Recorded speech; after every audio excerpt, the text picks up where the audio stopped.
Bougane Gueye Dany. Moi, je ne comprends pas du tout dans ce pays comment les gens ils fonctionnent.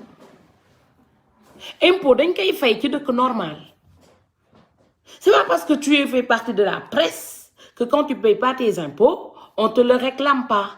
Bougane Gueye Dany dafa war a fay impôt mi. Yéen ñiy marche pour Bougane Gueye Dany ñu war a génn pour Bougane Gueye Dany. Est-ce que vous vous rendez compte que vous marchez contre vous-même? Seen bopp ngeen di xeex au fait.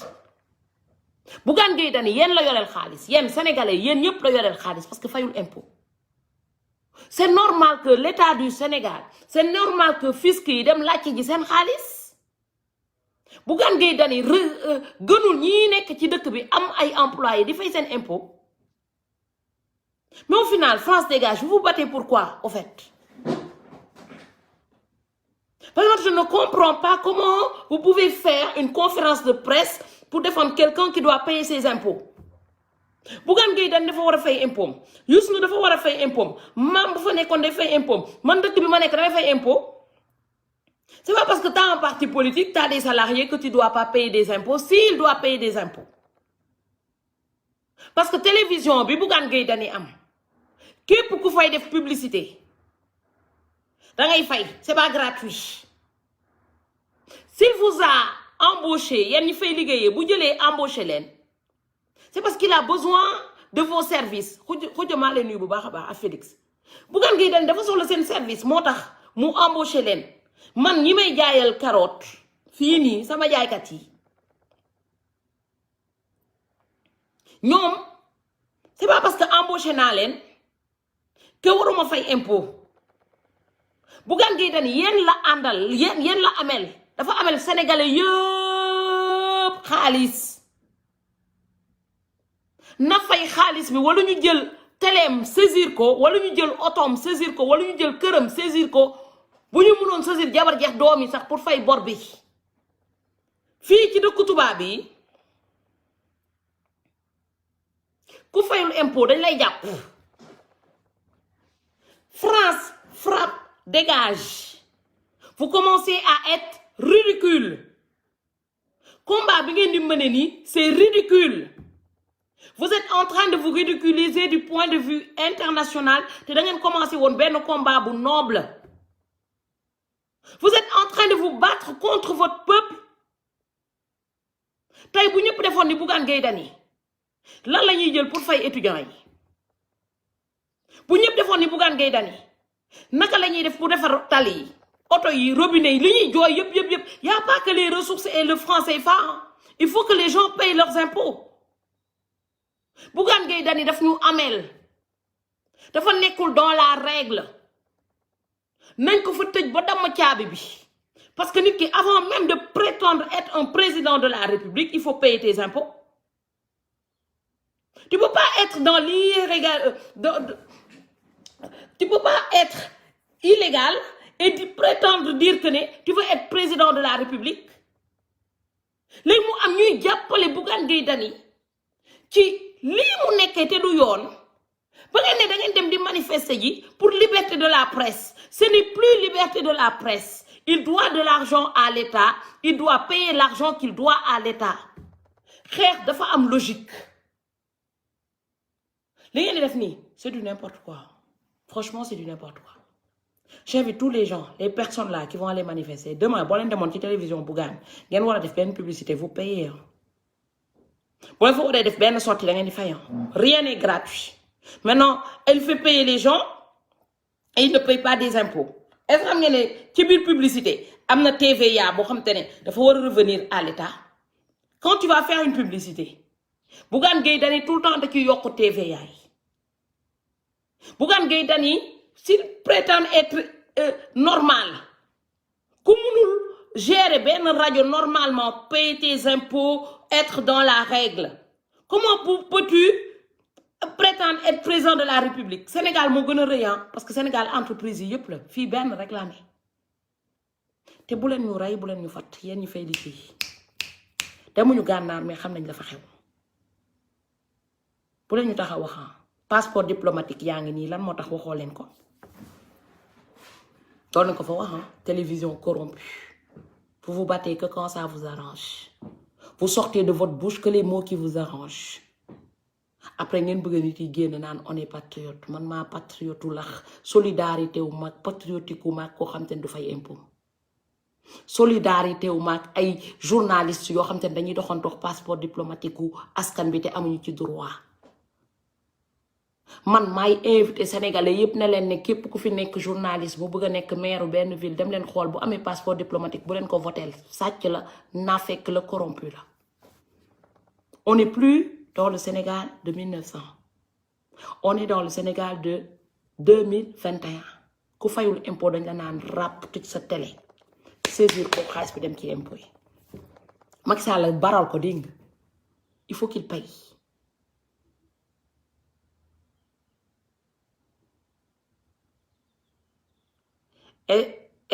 Est-il le seul? C'est ça le bémol. Il y a un ciblage parce qu'il a des ambitions politiques. Écoute-moi bien. Moi, je m'en fous s'il est le seul ou pas. Parce que ce n'est pas un bémol pour Bougane Gueye Dany. Bougane Gueye Dany pèse quoi au Sénégal? Ban le peser au Sénégal? Il ne pèse rien du tout. Il n'a pas beaucoup d'électeurs. Yen Macky Sall xamna ni même bu faylowul Bougane Gueye Dany impôt Bougane Gueye Dany lan la mëna apporter Macky Sall mais rien. Bougane Gueye Dany ne peut même pas remplir une salle. Pourquoi vous lui donnez une importance qu'il n'a pas? Aïda Amar maa lay nuyu bu baax a baax. Bougane Gueye Dany yéen a ko bëgg a yóbbu fi mu yeggut. Ay oui parce qu'il veut être président. Yéen est-ce que dans votre tête vous vous imaginez Bougane Gueye Dany un jour être votre président? Man de mosuma rêvé Bougane Gueye Dany doon sama président. Mosuma sax rêvé Bougane Gueye Dany doon sama mbindaan laa wax baleel ma wala mu nekk sama gardien. Parce que dafa am lu may maa leen nuyu bu baax dafa am lu may xool ci góor balaa ma koy embaucher mooy yaram bi ndax baax na. Bougane Gueye Dany yaram ba nooy na nooyaay boo xamante ne buñ ko sànni woon ci mbedd bi boutique bi amat existé tout kenn du ko embaucher. Macky Sall sax soxlawu ko nervi yéen ngi ngeen yaramu Bougane Gueye Dany bi ba yéen jox Bougane Gueye Dany importance man ni mu def sax ba ëmb ba am ñetti jabar là man je me le demande. Aucun muscle, zéro muscle. Ah oui, il a des ambitions. Est-ce que Bougane Gueye Dany même dans son sommeil profond, il peut même pas rêver qu'un jour il va être président de la République du Sénégal. Il est venu faire le guignol pour qu'on sache qu'il existe. Il essaie d'exister et il ne peut même pas exister parce que yalla daf ko mayul lu ñuy wax bayre. Mom mo nekul ko xamanteni il est pas bougable.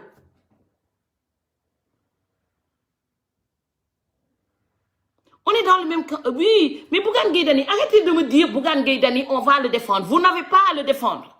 Il doit de l'argent à l'État.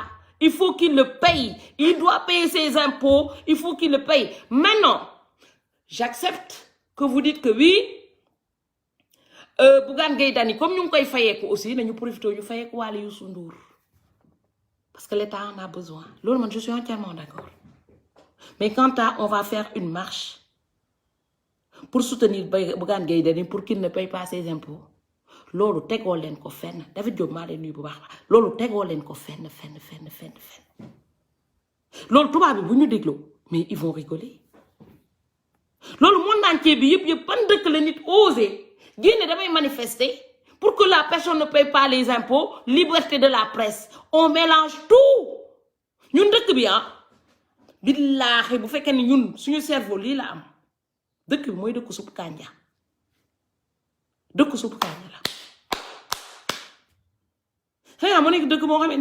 non mais laisse tomber.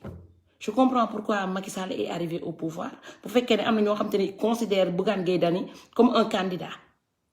Bougane Gueye Dany n'est même pas capable d'avoir des parrainages. Comme il est ajourné d'office. Bougane Gueye Dany fan la nek ban ville lañu mëna wax né ville bi ni Bougane Gueye Dany il domine, il peut être maire, il peut être président même d'une ville. Waxale ma ban ville le Bougane Gueye Dany mëna présider. Y a pas. Wote na conférence de presse ci salle bi amul won sax 50 personnes. tes mères, j'en suis sûr que c'est des importés. Ku ci nekk dañ ko jox 1000 francs, 2000, 3000, 4000, 5000.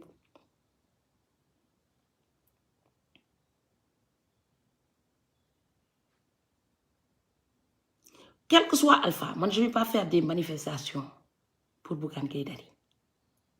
Non, non, non, c'est impossible. Xel daju ko sax ma yak sama nelaw, yak sama énergie pour Bougane Gueye Dany. Yéen xanaa ñi yak seen nelaw yi ak seen journée seen après-midi ne dañuy manifester Bougane Gueye Dany. Xanaa ils n'ont pas autre chose à faire dans leur vie. Amoo leen dara leen seen àdduna. Am ngeen jot nag. Tombe des animaux lii rek a fi desoon. Dem manifester pour Bougane Gueye Dany loolu rek a fi desoon. On m'aurait tout dit. On m'aurait tout dit, mais jamais j'aurais pensé que ils sont capables d'aller demander une autorisation pour aller manifester pour Bougane Gueye Dany. Légui nak mu mën ci waxtaan nak sama copain bobu nonu Barth. Fi rek la mëna waxtané sama copain bobu Barth. Néna len Barth day politique gars yi ne m'ont pas cru. Ma dégg naan Barth néna day soutenir. Je soutiens Bougane Gueye Dany. Effectivement, tu soutiens Bougane Gueye Dany. Parce que pour Bougane Gueye Dany a des électeurs. Tu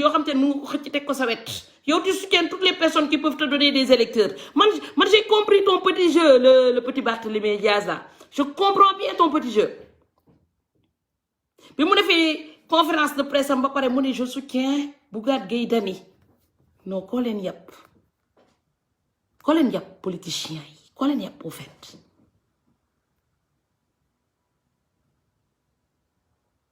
Mais on n'en a rien à foutre. Moi, je fais redressement fiscal, l'État, il va penser à mes employés. Ben non. Non, quand tu dois. Tu dois payer. Vous pensez aux employés de Bougane, mais est-ce que vous pensez aux employés de la fonction publique qui doivent être payés par cet argent-là? Moi, vouloir réussir et faire le contraire. Oui, d'accord, Bougane a ses employés qui doivent payer. Et les gens qui travaillent dans la fonction publique. Macky Sall va les payer avec son caca ou avec son pubis? Ben non, il faut qu'il mange. Il faut qu'il paye les fonctionnaires. Il faut qu'il paye les étudiants. Et il les paye avec quoi? Avec cet argent-là. Les employés Bougane Gueye Dany et les professeurs qui doivent enseigner nos enfants. On les paye avec quel argent? Et ceux qui sont dans les hôpitaux, on les paye avec quel argent? Xaalis fonction publique dafa am lu muy servir. Sénégal dafa am benn organisation. Xaaral da baax maa ngi koy gis moo bëgg a dugg. Sénégal dafa nekk dëkk la. C'est un pays. Un pays, il y a une organisation. Les impôts, ku ci nekk dafa am lu mu war a fay ak lu mu war a fay. Bougane Gueye Dany lay wax mën nga contribuer da baax. Waaw. Maam na nga def ça va? maa ngi fi ça va bien. waaw mais maa ngi lay ziar. maa ngi lay delloo ziar bu baax a baax. di rafetlu sa taxawaay di rafetlu waxtaan bi. Merci beaucoup. di wax ne fi mu ne nii il faut ñu wax quoi il faut ñu jënd wax. parce que wax dafa jot. du ñu xaar ba mu romb ba jaan bi romb ñu topp ci watal bi di tóor. Bougane ñëpp xam nañu taxawaayam quoi. waru nekk li nga xam dafay bett nit ñi quoi. mais man dama bëgg a pousser affaire bi mu sore. parce que bossi Bougane kenn laam layam amu ci. Bougane ba nekkoon 2019 mooy Bougane bi. Bougane ba taxawoon taxawaayam boobu ci 2019. def liggéey mu sant boobu par dem ànd ak coalition Idrissa Seck dem togg a gaay yëpp dem ci coalition mooy Bougane bii. mais pour man problème bi tey mooy coalition Yewwi Askan Wi. nga xam ne Khalifa Sall. luy ji njaag mooy njaag Khalifa Sall. Khalifa Sall dafa bett nit ñi quoi parce que taxawaay Khalifa Sall rafetluñu ko tey rafetluñu ko ëllëg. parce que tey ñun ñëpp ñu ngi fay ñëpp d'accord nañu dem Barth ci biir coalition. du moment où dugg nañ ci biir coalition rek war nañu mën a accepter yeneen yi c'est-à-dire ñàkk fii téye fële mais ni ma gisee nii coalition bi muy demee nii ak Khalifa Sall façon jeu de jardin d'enfant bu muy joué nii quoi. foog ne moom moo gën a bon nii parti teg fële war dina teg fële taxaw Sénégal mënul am ñaari candidat ci biir Dakar ci biir coalition mënut a nekk. c'est pas possible soit dafay nekk Barth parce que bés bu nekkee war dina rek. Yewwi Askan Wi ñàkk. ça c'est clair parce que Wardini mi ngi ak Macky Sall. Wardini mi ngi ak Marème Faye Sall. fii la ànd ak Macky Sall dem Dubaï. dem ak géwél ak taaxuraanam yi ak borom tamay ak borom riit yeeg borom tamay ak taaxuraan yeeg ñoom ñëpp fa lañ dem daax ba daaxal ma daax ci fële Dubaï. moom ci la bokk. donc ñëw elle a fait exprès mu retardé pour mu mën a teg mu mën a fële fu mu fële nii. buñ ko dóoree forcé rek moom mu dem taxawal boppam yooyu yëpp dil Macky Sall la quoi mais luy ci njàng mooy Khalifa Sall donc parce que na jël responsabilité mënul am ñaari candidat foofu wa ila ñu investir Abbas. nañu investir Abbas mu taxaw quoi parce que toog fii di layam ñii di dëkk fi ay seen jeu de yooyu seen affaire la quoi parce que li dal coalition taxaw Sénégal ñoom dañuy nelaw ba seen investisseur matu problème boobu la ñu am ñoom bokkul ak ñun Pastef parce que coalition bi début bi yëpp man bokk naa ci yuuxu ne ànduma ci coalition bi. Aziz bësal foofu sa loxo ma wax la nelawuñu de Wardini ñoom ñëpp dañ ko waxante Khalifa Barth ak Wardini a déjà ses candidats dans toutes les villes ba ci Wakaam ki koy représenté xam naa ko dañu teg dil tu comprends maintenant dans toute l'histoire comment ça se fait que quand Khalifa est dans la coalition et il accepte il veut pas trancher entre les deux parce que ñoom ñett ñëpp ñoo ko waxante fii laa toog ma ne leen waa Pastef du yàgg ba Barth defal leen campagne pour votre candidat Abbas est notre candidat boo leen bañee Macky Sall ngeen jël seen bopp jaay ko Macky Sall jël leen seen énergie yëpp ngeen concentré ko je suis Pastef je vote Pastef vous ne serez pas trahi mais si vous êtes Pastef et que vous vous dites que vous allez voter pour Barth xam nga yow nee nga Wardini xaritu Macky Sall la Wardini nekk xarifu Khalifa lan la tubaab wax l'ami de ton ami est ton ami. Barth nekk xaritu Khalifa l'ami de ton ami est ton ami. Oui. Kon affaire bi plus ils sont tous des amis. Vous n'avez pas besoin d'avoir bac plus 10 pour le dire. Fii laa toog di ko yuuxu j'étais toute seule à un moment ñu ne maam dafa bëgg a tas coalition bi ñi politique lañ leen jaay yéen da ngeen dem novice on est parti novice xam nga on est parti en tant qu'humain xam nga ñun dañu nit boo demee ci sama page am na di nga gis li ma bind li ma posté foofu ma ne leen Dakar Pastef réclame Dakar avec notre candidat Abbas Fall. bind naa ko du benn yoon du ñaari yoon. gars yi di ma naan non grand yéen da ngeen bëgg a kii coalition bi kër ma ne leen non nous sommes en pour. lan la ñu war a jël slogan je suis Pastef je vote Pastef parce qu'ils nous ont déclaré la guerre on va aller à la guerre avec eux je suis Pastef je vote Pastef loolu moo nekk suñu slogan on s'en fout. léegi xam nga lan la. pour loolu mën a nekk je vote Pastef je suis Pastef je vote Pastef Pastef dafay taxawal Abbas. mais Abbas taxaw na ba pare il est sur la liste. ok kon jeex na on vote Abbas. Voilà, il est déjà sur la liste. Je suis Pastef, je vote Pastef. Vous voulez voter, si Pastef n'est pas voter, faut Pastef n'est pas voter. Ne cherchez pas à comprendre. Vous voyez que vous avez des sen bok politiciens, bah vous y allez. Moi, ok je suis radical là-dessus. Ouais, d'accord, kon ma bàyyi la pour ñeneen Ouais, merci beaucoup. Et Aziz, est-ce que vous avez manifester le Bougane? Vous avez manifester le Bougane? Vous avez manifester le Bougane? Manifeste. Bougane Gueye Non, dañuy non. manifester le pauvre Bougane. Kan mooy manifester le Bougane? nee nañ frappe France dégage yoo organiser manifestation pour Bougane. waaye des fois ñoom des fois defe naa seen cerveau bi doxul quoi seen jot yi ñoo lakk quoi seen physique yi ñoo lakk bàyyi leen fi.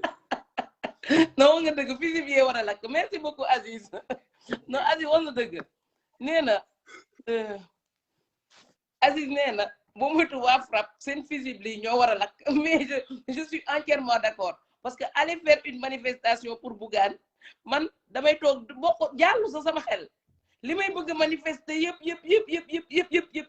bii moom na ma ko Sénégal jéggal bii moo ci solidarité wul benn yoon benn yoon mais bi ma gisee affaire bi j'étais sous le choc parce que jamais j'aurais pensé que ay nit nañ dem demander autorisation pour manifester à Bougane gis nga même ñi nga xam te dañuy liggéey ci télévision Bougane ils ont leurs enfants dans les écoles publiques ils ont des enfants étudiants mais même ñoom bu ñu génnee naan dañuy manifester le Bougane c'est comme s'ils manifestaient contre eux parce que man mosuma gis nit yoreel la bor ngay dem di manifester pour bu mu la fay bor bi lii problème de bor la bu leen ci sax teg politique parce que bu leen ci yokkee politique da ngeen di jox benn porte de sortie à Bougane Tamsir Tour billaay li mooy suñu slogan je suis Pastef je vote Pastef léegi baat xam li bandi di nurul dafay door baat tu débutes seulement te Sénégal dañu ne waa yow yaay bandi yow yaay génn pistolet ak affaire yooyu tu penses que le Sénégal t'appartient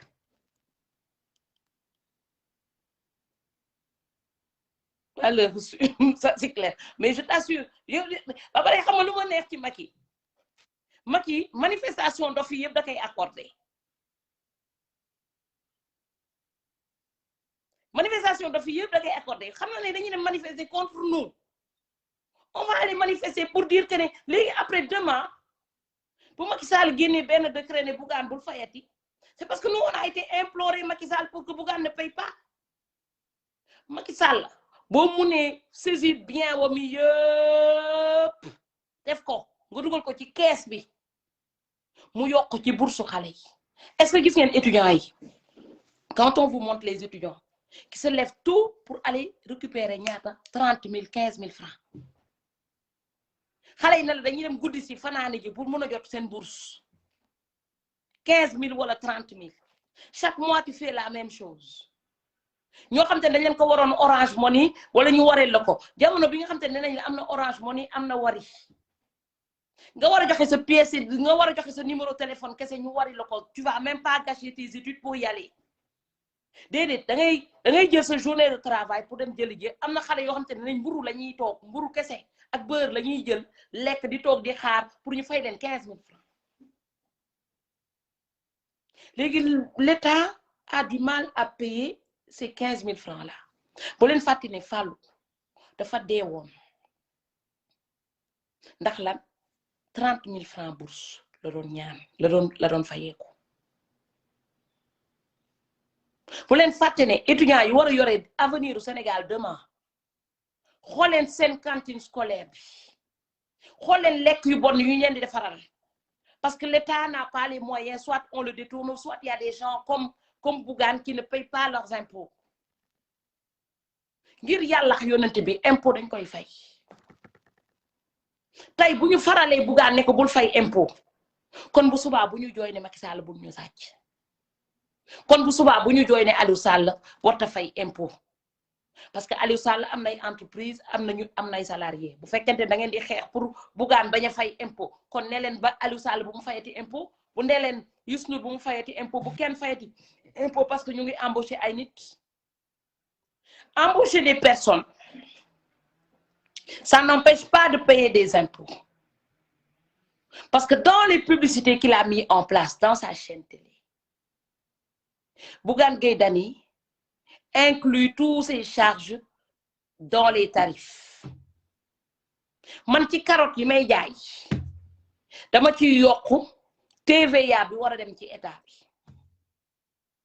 ci soble bi may jaay pareil pour moo mën a fay samay impôt bu fekkente ne Bougane Gueye Dany dafa embaucher ay salariés et qui n'est pas capable de payer ses impôts et de payer ses employés c'est que son entreprise a fait faillite parce qu'il ne peut pas subvenir aux besoins de l'entreprise loolu mooy entreprise boobu dañ koy tëj entreprise bu mënul fay loolu yëpp fii France du fonctionner day tëj entreprise bu ubbi de gagner xaalis il a l'obligation de payer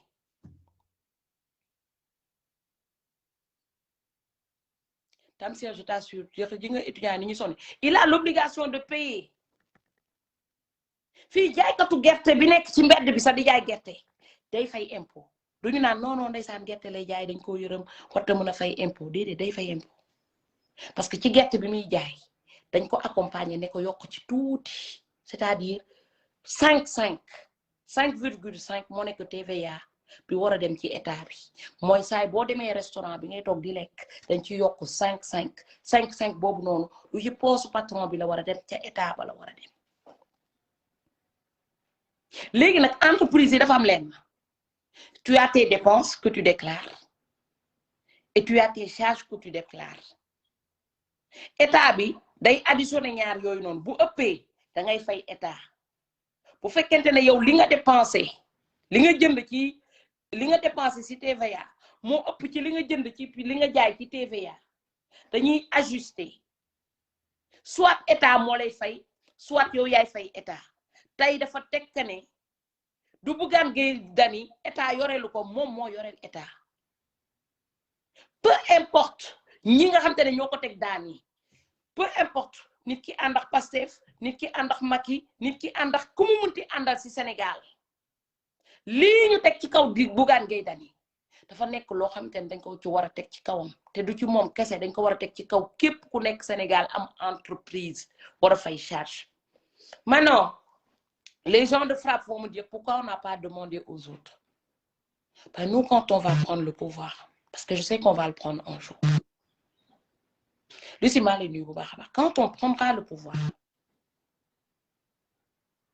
tout est informatisé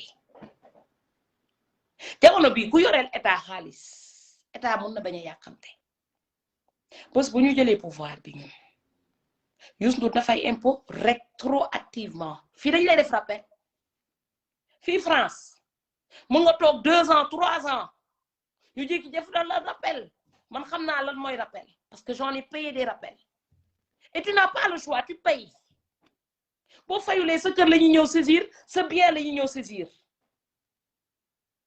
mu nekk deal mu bañ a nekk deal man ce que je ne comprends pas c'est les gens qui vont aller manifester parce qu'on réclame à Bougane Gueye Dany ses impôts man dama cee ànd bu dee waa Pastef ñoo ko def je les félicite bu dee waa APR ñoo ko def tamit ci Bougane Gueye Dany je les félicite parce qu'il faut qu'il paye ses impôts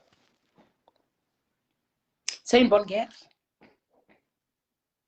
ngeen foog ne ni Bougane Gueye Dany bu nekkee ci bu nekkee am télé fayul impôt mu war a nekk wujju Macky Sall du ko wax fayal impôt mais da kay wax c'est une bonne guerre parce que ñun lu ñu xamal Macky Sall yëpp dañ koy teg fii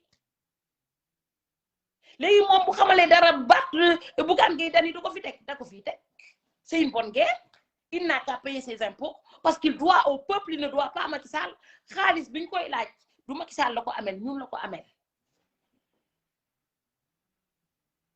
yenn saa dañ naan maam lan moo tax du sañse maam lan moo tax def lii parce que maam fin du mois dafa am charge yi muy fay charge patronale danga koy fay balaa sax ngay am looy lekk ba naan da ngay jënd robe danga koy fay ba pare tu n'as pas le choix boo nekkee mon nom propre fii chaque année di nga fay 4 millions au minimum impôt nga gagné xaalis à partir de la 2e année nga bañ a gagné da ngay fay tubaab dafa am lépp lu mu calculer moo tax dëkk bi naat yéen bëgg ngeen Sénégal naat bëggoo leen fay impôt bëgg ngeen Sénégal naat bëgg leen ñu sanctionné ñi fay impôt dafa am loo xamante ne boo leen bëggee Sénégal naat par la force il faut ñu jaar ci maintenant je m'en fous qu'il fasse un deal avec Bougane Gueye Dany ou pas tout ce que je sais mooy liñ ma tegal sama kanam li xew ci ginnaaw man je m'en fous mais liñ ma tegal sama kanam c'est la logique des choses il doit de l'argent il paye